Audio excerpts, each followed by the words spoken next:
Today's national accounts confirm the devastating impact on the Australian economy from COVID-19.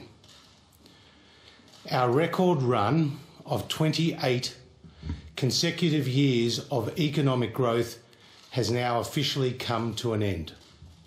The cause? A once-in-a-century pandemic. The effect? A COVID-19 induced recession. Real GDP fell in the June quarter by 7%, the largest quarterly fall on record. Since the series began in 1959, this is its largest ever fall. The previous largest fall was 2% in 1974. Behind these stories and these numbers are heartbreaking stories of hardship being felt by everyday Australians as they go about their daily lives. Be it the tourism operator in Cairns, the tradie in Melbourne, the cafe worker in Adelaide, or the domestic flight attendant in Sydney. They have all been hard hit by COVID-19.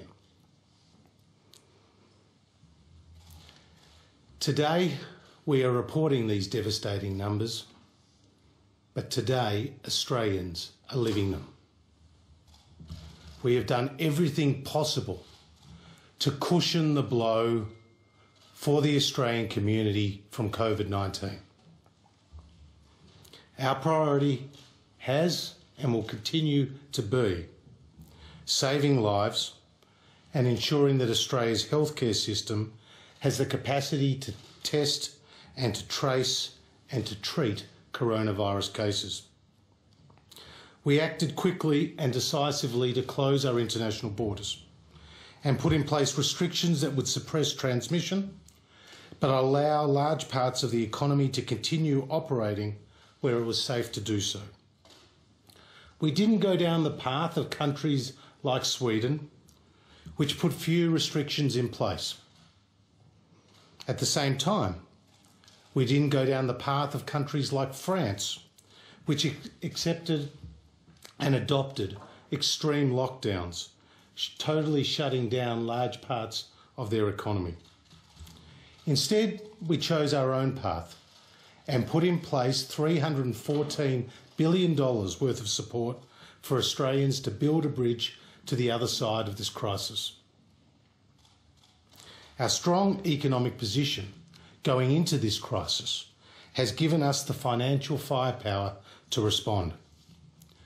Without the Morrison government's economic support, 700,000 more jobs would have been lost and the unemployment rate 5 percentage points higher than it is today. This support has enabled Australia to avoid the fate of many other nations. This crisis is like no other.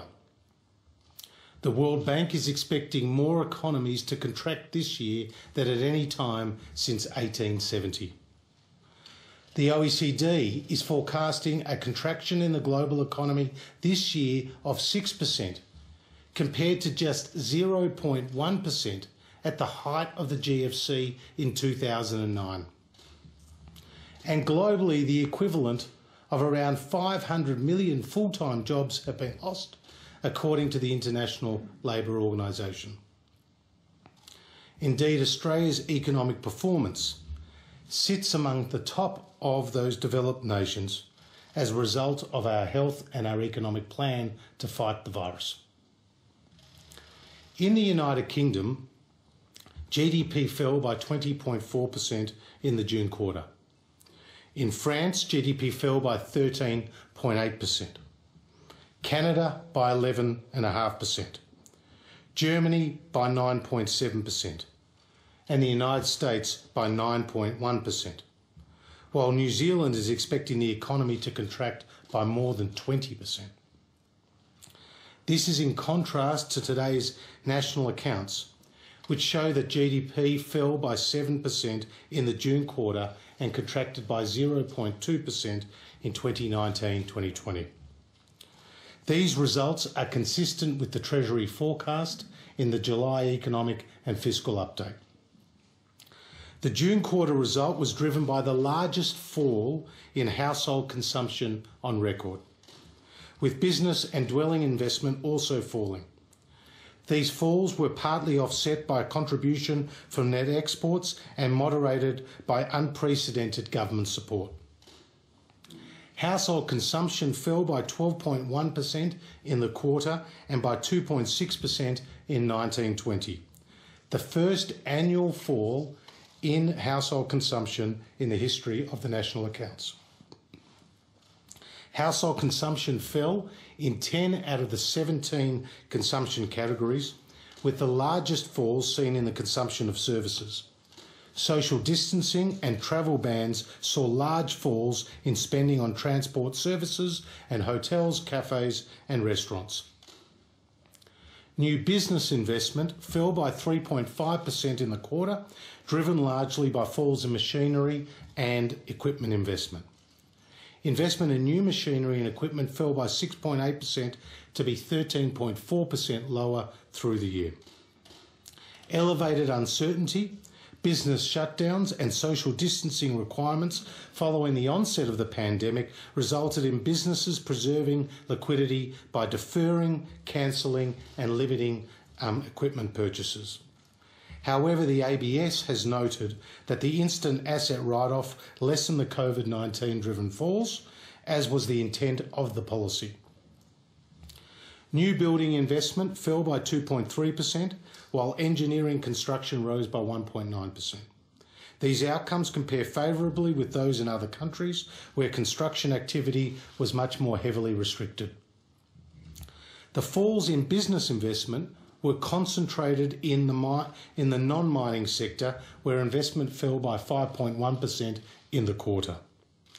Mining investment rose by 1.3% in the quarter, its third consecutive quarterly rise, and recorded its first rise in financial year terms in 7 years. Dwelling investment fell by 6.8% to be 11.2% lower over the year. Both houses and other dwellings contributed to the decline this quarter, with falls across all states and territories with the exception of Tasmania. Today's result reflects the slowing in commencements and some reduced productivity on construction sites from social distancing requirements. New public final demand increased by 2% in the June quarter, driven by frontline services and COVID-19 responses to support households. This included increased expenditure on frontline employees, as well as the use of goods and services such as personal protective equipment, cleaning and logistics. Net exports contributed 1 percentage point to GDP growth in the quarter, as imports of goods and services fell more than the exports of goods and services.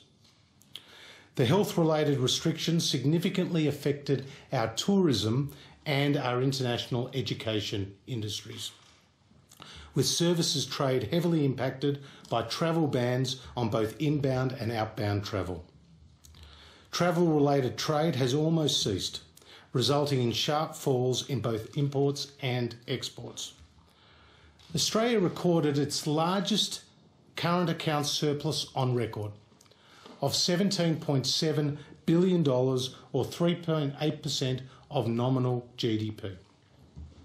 This is the fifth consecutive surplus, the longest period of current account surpluses since the 1970s. Exports continue to be supported by the free trade agreements that our coalition government has entered into, which now cover around 70% of our two-way trading relationships, compared to just 26% when we first came to government. Inventories detracted 0.6 percentage points from GDP growth in the quarter, driven by retail and wholesale trade. Nominal GDP decreased by 7.6% in the June quarter, taking annual growth for 1920 to 1.7%, which is in line with Treasury's forecast of 2% in the July Economic and Fiscal Outlook. Turning to the income side, Compensation of employees, which measures the national wage and salary bill, decreased by 2.5% in the quarter to be 0.4% higher through the year. The decrease in the compensation of employees was driven by a record loss in jobs over the quarter, which the JobKeeper payments helped to cushion the blow. Despite a fall in compensation of employees, household disposable income increased by 2.2% in the quarter to be 6.4% higher through the year. The increase in household income was driven by the largest increase in social assistance payments in Australia's history. Social assistance benefits rose by 42% in the quarter, contributing 4.4 percentage points to growth in household disposable income. The household savings ratio increased to a record high of 19.8% in the quarter.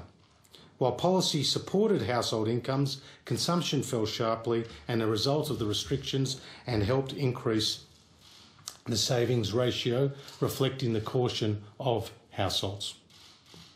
As expected, there is a clear industry story in these numbers, reflecting the differential impacts that the health restrictions have had across industries.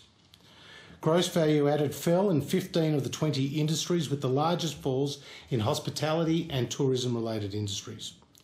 Gross value added in accommodation and food services fell by 39% in the quarter, by 22.6% in arts and recreation, and by 21.5% in transport, postal and warehousing. The national accounts show that government policy particularly targeted those industries most heavily impacted by health measures. The supported business income in a very difficult period where health measures to contain the spread of the virus forced many businesses to either close their doors or operate at reduced levels. This support will be a necessary buffer against reduced activity for some time and will help businesses recover on the other side. While these numbers are extremely sobering and indeed devastating, back in May we had expected them to be even worse. In March, Treasury were contemplating a collapse of GDP of more than 20% in the June quarter. In May, Treasury was forecasting GDP to fall by over 10% in the June quarter. But with the spread of the virus being contained, on the 8th of May, National Cabinet agreed a three-step framework to achieve a COVID-safe Australia and the lifting of restrictions by July. As restrictions were gradually eased over the June quarter, the recovery began to take shape. Consumer confidence had increased for 9 consecutive weeks and has now recovered 70% of its fall. Business confidence had recovered nearly 80% of its fall. And of the 1.3 million people who either lost their job or saw their hours reduced to zero, more than half were back at work by July. This gives us confidence that as a nation we are better placed than most other nations, and that by containing the virus we can chart a pathway to economic recovery, and we can leave the worst of the economic crisis in the June quarter behind us. But the road ahead will be long. The road ahead will be hard. The road ahead will be bumpy. But it's important to recognise that this fall in the June quarter does not include the economic impact from the Stage 4 restrictions imposed by the Victorian Government in early August. This is something that will weigh heavily, confirm what every Australian knows, that COVID-19 has wreaked havoc on our economy and our lives like nothing we have ever experienced before. But there is hope and there is a road out. Our plan for the recovery has seen hundreds of thousands of Australians get back to work and thousands of Australian businesses open their doors. Our commitment to the Australian people is that we have your back. We were with you on the way into this crisis. We are with you through this crisis, and we will be with you all the way out of this crisis. Before taking a few questions, I'm just going to run through some slides quickly.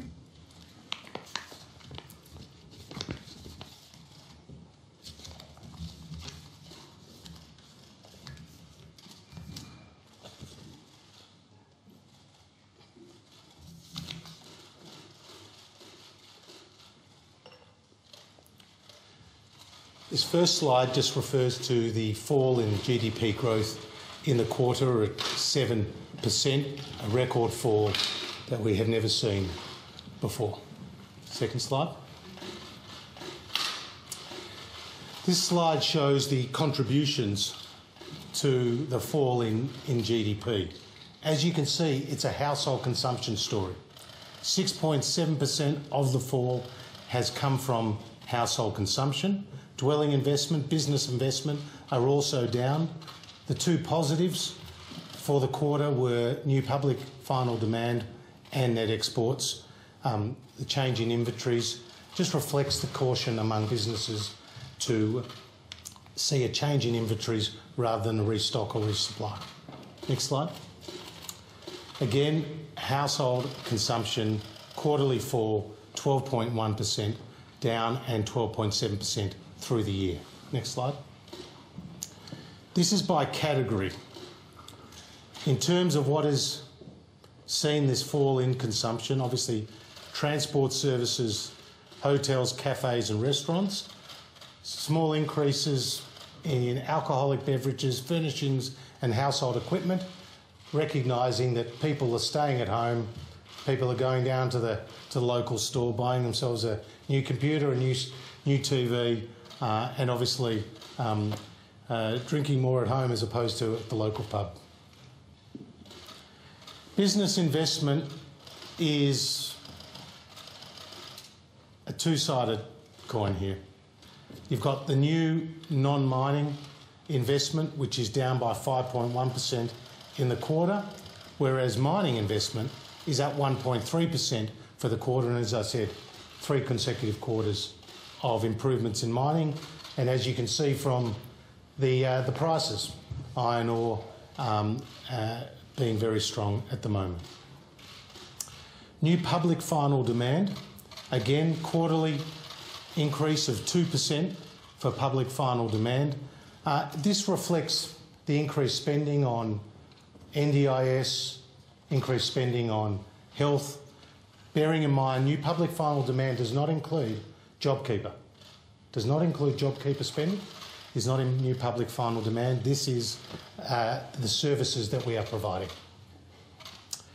Compensation of employees. This is the wages bill for the Australian economy. And this is the fact that you've seen that wages bill go down very substantially, reflecting the number of people who lost their jobs over that June quarter. And obviously, the quicker the jobs come back, the quicker the wages bill comes back. Important chart, because what this shows is that you've got a growth in disposable income of 2.2 percentage points, but the contribution of the social assistance benefits was 4.4 percentage points.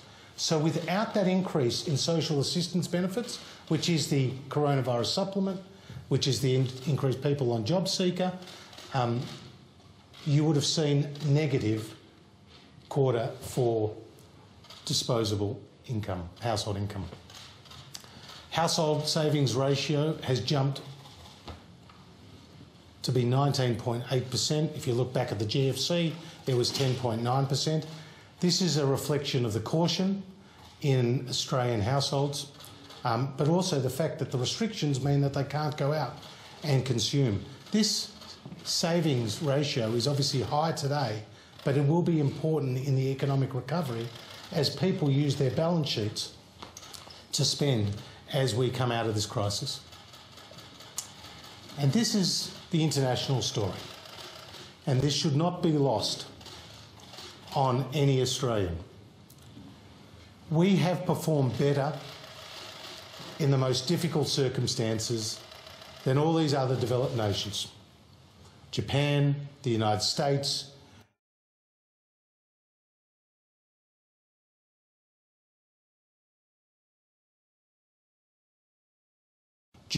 Canada at 11.5, Italy, France, and of course the United Kingdom at over 20%.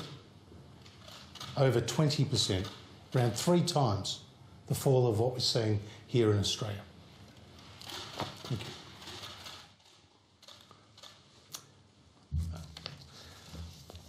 So that's the story. Happy to take some questions. Sorry, Lani first. Treasurer, you mentioned that the lockdowns in Melbourne will weigh heavily on the September figures. Is it going to be worse than this quarter? And also, mining is one of the bright spots in this data. So how thankful are you for the mining sector? As always, I'm thankful to Western Australia and its strong mining sector and Queensland's mining sector, and indeed mining right around the country. Because as you can see, it's been up for 3 consecutive quarters. It's a highly productive sector. It's a big export earner. It's a big employer. In terms of the September quarter, our expectation, Treasury's expectation, is that it will either be slightly negative or flat. Now, that's their expectation today for the September quarter, and I had indicated that publicly at the time that the Stage 4 restrictions were announced. Now, of course, the Stage 4 restrictions are expected to come off in Victoria mid-September. If there were any changes to that timeline, then that would impact upon Treasury's forecast. But the events in Victoria are expected to reduce GDP by $10 to $12 billion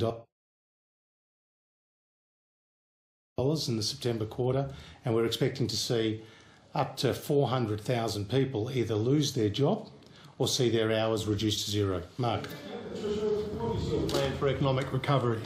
Our plan is the Job Maker Plan, and that consists of bringing forward up to $10 billion in infrastructure projects, shovel-ready projects. That involves more flexibility in our industrial relations system, and what we passed through the Parliament yesterday with the extension and the expansion of JobKeeper is an absolute critical part to that, because it includes the ability for more flexibility in the workplace. And obviously we have those work streams that we are participating with both unions and employer groups in working on changes around the laws for casuals, for greenfield sites, for award simplification, for compliance and the like. Skills, Mark, is going to be absolutely critical. 340,000 new training places, and the Job Trainer Plan is one that we are working together with the states on. Cutting red tape.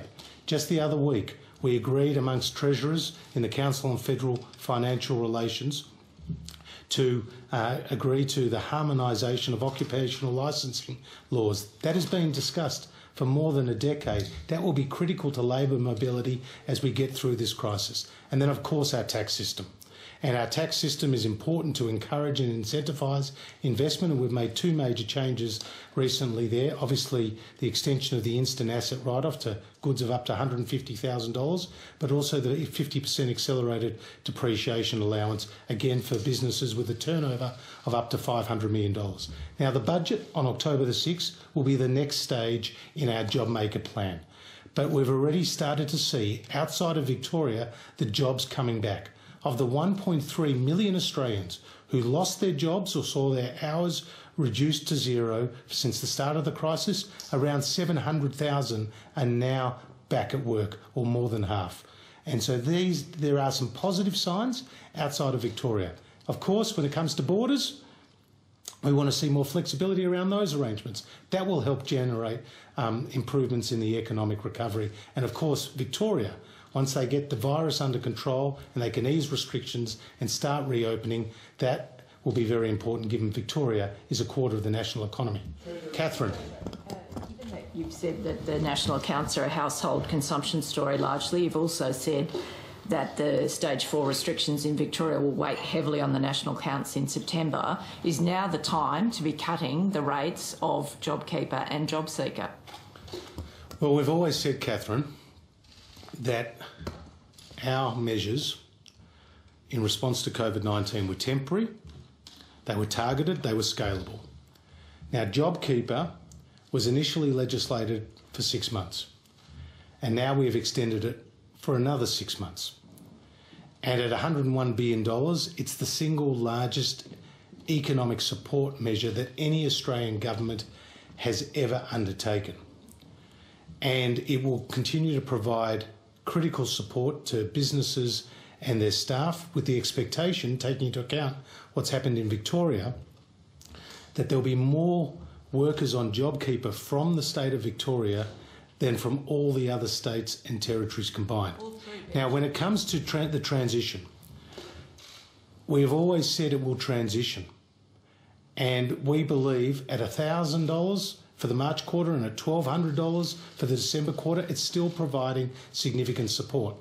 I've seen that the Labor Party are out calling for an extension to be at $1,500.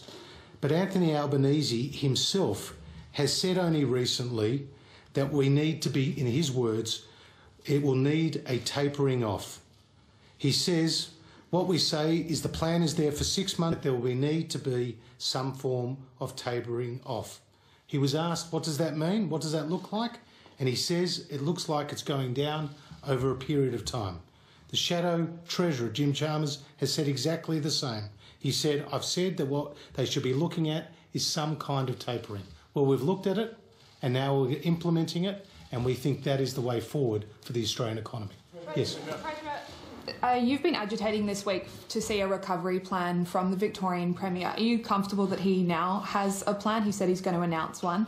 And how important is it that the restrictions are eased as Victoria's coming out of this? And also just on the borders, what kind of impact would it have on the economy if those borders were to remain closed, say, past Christmas? Well, as you know, on Sunday I was calling for a recovery plan, a way out from the Victorian government. The Premier then said at the time it was too early for a detailed plan. I repeated that on Monday. Business has repeated that call. Indeed, many have repeated that call. And I welcome the Premier now saying that he will provide a plan over the weekend. We look forward to seeing that plan. But Victorians need to hear more about the message of hope and the way out, and less about the longer road in. That has been our consistent message. We will continue to work with the Victorian government, but the Victorian people obviously want to see an end to those restrictions as soon as possible. When it comes to the borders, again, we have said that right now there's too much confusion, there's too much cruelty about the border restrictions. And what we need is more compassion and more common sense. It's just not on for a mother,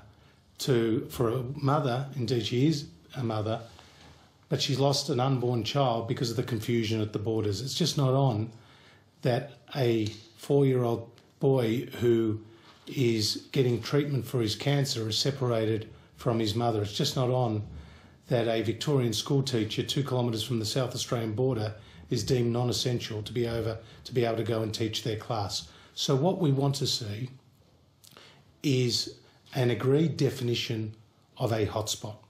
And that is an agreed definition based on medical advice, that is based on clear metrics, that is transparent, and that can lead to a more targeted approach to easing of their border restrictions. And the Prime Minister's taken the lead on that, and he will be discussing that definition with premiers and state and Chief Ministers on Friday. Treasurer. Sorry, we'll go here and then we'll go across. Yep. Treasurer, the income went up 2.2% in the June quarter. How do you want people to use that as restrictions start to ease? And you've got 30 days until the insolvency rules start to abate. When will the government face up to that economic reality?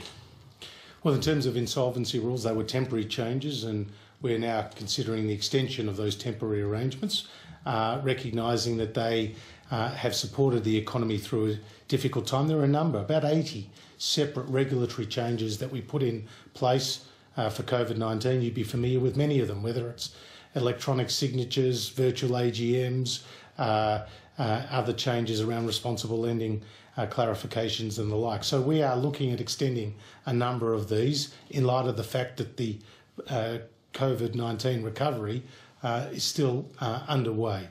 And in relation to your first question, it's not for me to tell Australians how to spend their money. Michelle. Treasurer, you've spoken about the problems and trauma in terms of compassion of closed borders, but do you have any Treasury figures, estimates, modelling on what you think the border closures will cost, say, over the next 3 months? Well, that work is actually underway right now by Treasury, and once that work is completed, I will talk more publicly about it. But for example, tourism, you've got a vast proportion of the tourism dollar that's spent in Australia that is based on domestic tourism, and the inability to engage in interstate travel is one that is costing jobs and is one that is hurting the economic recovery. Obviously around agricultural and the code, the freight code that has been agreed, that's all important steps forward. And then there's obviously the various health issues that are trying to be resolved as well between the states. But it's been positive to see Victoria and New South Wales engage constructively on those border issues in terms of getting more clarity and opening up. But Treasury has that work underway. So, on a personal level, how does it feel to be the person who's overseeing Australia's economy when it's the worst economic downturn since the Great Depression? Well, it's a great responsibility to be Treasurer at this time when the Australian economy needs more help than ever and when Australians are doing it so tough. I'm, like the Prime Minister, like the Finance Minister, like all our colleagues, spending every waking minute trying to get Australians through this once-in-a-century pandemic. And it's not about us. It's about them. It's about the businesses that have had to close their doors or let go staff. It's about families who are locked in their homes in Victoria for 23 hours a day, unable to see grandparents, kids unable to get educated because the schools are closed. These are the impacts of this once-in-a-century pandemic. So rather than looking back, I'm looking forward, and my focus is on getting the Australian people through this economic shock that is like no other. Treasurer, the Prime Minister said you need the economy to grow about 1 percentage point above trend for 5 years to get the budget under control. That hasn't happened since the 60s. The Reserve Bank yesterday unleashed another $50 billion over the next 6 months, and you've just articulated $10 billion in bring forward of infrastructure. You're going to have to do far, far more, aren't you, in the budget to get the economy growing at a much quicker clip, aren't you? Well, our focus has always been on 3 separate phases. There's been the income support, which continues to this day through the JobKeeper program, and that's been absolutely critical in maintaining that formal connection between employers and employees. And you've heard from the Governor of the Reserve Bank that, in his words, it's a remarkable program and that without it, many more people would lose their jobs. The second part of our program has been boosting aggregate demand, and we had the Governor of the Reserve Bank address the Treasurers last Friday. And his message was to them was that they can do more with their balance sheets to boost aggregate demand. And this is on infrastructure, this is on social housing, this is on land tax and payroll tax relief. And as you know, we've announced a number of our own stimulus programs, whether it's in housing, whether it's in the arts, whether it's in aviation and tourism and the like. They're all designed to boost aggregate demand and support it. The third part of the program, and you'll see more of this in the budget, which is how do we make it easier for businesses to grow, to innovate and to hire? How do we make it easier for businesses to do business? And that's where, without great cost to the budget, you can unlock the entrepreneurship and the innovation of our businesses. And that's about cutting red tape. That's about industrial relations flexibility. That's about trying to get better systems in place. There's a whole digital transformation story as well, which is critical to our economic recovery. So yes, the task ahead of us is huge. It's huge across the world. And yes, our debt will be higher than ever before because every dollar we spend today is borrowed money. But we had no option than to spend as needed to get the public through this crisis. But we are very focused on the recovery plan. And I'll go over here. Mr. You Pro. said that you had no option but to spend lots of money. Tony Abbott says that suggests that you've perhaps spent too much. He went so far as to say that we should perhaps let nature take its course. What's your response to that kind of thinking? Well, we are in the midst of a once-in-a-century pandemic, and as I indicated in my opening remarks, Andrew, initially Treasury were forecasting a fall to GDP of more than 20%, the fall that we've seen in the United Kingdom. But through the actions that we've taken on both the health and the economic side, we've been able to save 700,000 jobs. The unemployment rate would be 5 percentage points higher than it is today. Economists use the term scarring in the labour market. What they refer to is people who lose their job, who find it very difficult to get back in. And we all know that if you don't have a job, it's not just the economic impact and your loss of potential income, but it's also the emotional impact that it has and on your overall well-being. So that's why everything we do, Andrew, is about trying to get people back to work. Treasurer. With the train of thought, with the fall in household consumption in these figures and the tapering of income support that you have planned over the next 6 months, is it not important in terms of stimulus fast tracking in the budget the income tax cuts as business groups have been calling for? And while I've got you, can I also ask what are your views on the current state of lending by the banks, given the RBA boosted its credit pool to $200 billion yesterday? Well, on the issue of tax cuts, obviously we legislated those, the biggest tax cuts in over 20 years, $158 billion worth of tax cuts. The tax cuts are in 3 different stages, and we are considering the timing of those tax cuts, and any announcements would be made in the budget. But it is fair to say these are very substantial reforms to our tax system, because you're going to have one big tax bracket between $45,000 and $200,000 where taxpayers pay a marginal rate of no more than 30 cents in the dollar. So you'll have 94% of taxpayers paying a marginal rate of no more than 30 cents in the dollar, whereas today it's 63%. On the issue of borrowing, and this is a conversation I've been having regularly with the bank CEOs, it's important for them to lean in. And it's fair to say they have lent in through this recovery. We have worked very closely with the banks as well as with the prudential regulator, APRA, to ensure the proper treatment of capital and loans so that more than $200 billion worth of loans could be deferred through this crisis to provide relief for the borrower. And the banks, I think, have done a really good job through this crisis. In the last 2 weeks, Phil, 13% of people or borrowers who had their loans deferred have actually started to pay those loans back. And we have seen a 5.4% increase in owner-occupier borrowing in recent months.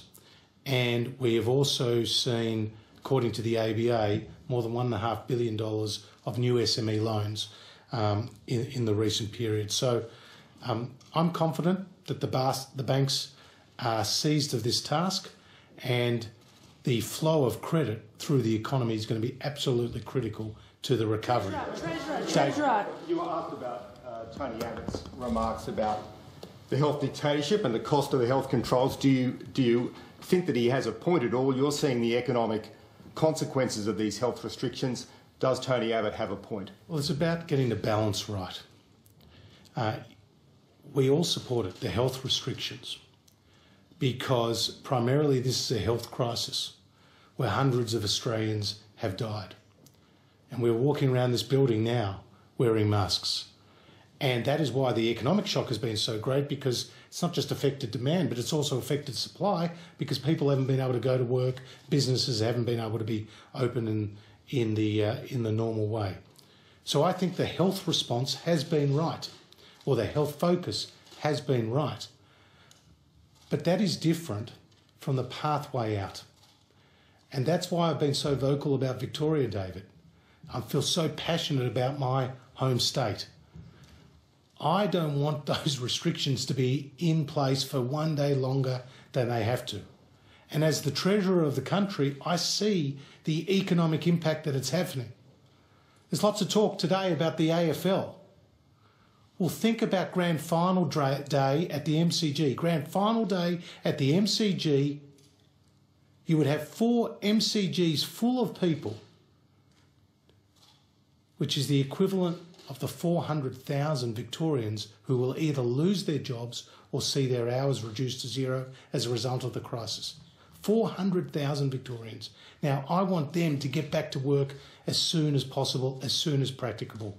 So that is why the pathway out is so critical. That's why the Prime Minister has been talking so strongly about the road out. Treasurer, please. Last 2 questions. Treasurer, given these are the worst numbers on record, will this be the worst recession in Australia's history? Well, it's a different recession to previous recessions that we've seen in Australia. It's faster and deeper than what we saw in the 80s and 90s. In those recessions, it took longer for the unemployment rate to rise as it has. And after those recessions, it took longer than we certainly are hoping for people to get back to work. The other difference about what we're seeing now is the cohorts of people who are most impacted. In the 80s and the 90s, you saw some structural change in the Australian economy, particularly in the manufacturing sector, and you saw older people, mainly men, who were losing jobs. Right now, we have seen more younger people and more women lose jobs because of the sectors that they have been working in predominantly: hospitality, tourism, retail. That's why the recent job numbers, where we had 340,000 jobs come back in the last 2 months, 58% of those jobs were women, 44% were young people aged 15 to 24. And we are very focused on that challenge, on helping young people get back to work. That's where the skills and the training programs are absolutely critical, and helping more women get back to work. Last question. Treasurer, New South Wales has been heralded as the gold standard for dealing with COVID outbreaks, but in August, consumer confidence dropped more there than it did in Victoria. It's clear even when economies reopen, people are scared to spend and will scare easily. What more can be done to mitigate that? Or is the message to businesses that they just have to accept there will be a hit if there is a cluster of cases in their area before we have a vaccine? Well, actually, I want to praise New South Wales and the leadership of Gladys Berejiklian and her Treasurer, Dominic Perrottet, who I speak to on a regular basis. 315,000 jobs have been created in New South Wales in recent months. It's been very strong jobs growth. And I think the way New South Wales has tested and traced the new numbers, the new cases that have arisen in New South Wales, has been a model for the rest of the country. You see, this is the real challenge. How do we live with the virus? We've never sought to eliminate the virus. What we've sought to do is to suppress it. And only with the best testing and the best tracing can we actually contain those numbers of new cases and start to see the economy open up and get people back to work, which they have done in New South Wales. Now, in terms of confidence in this crisis is a function of our success on the health front.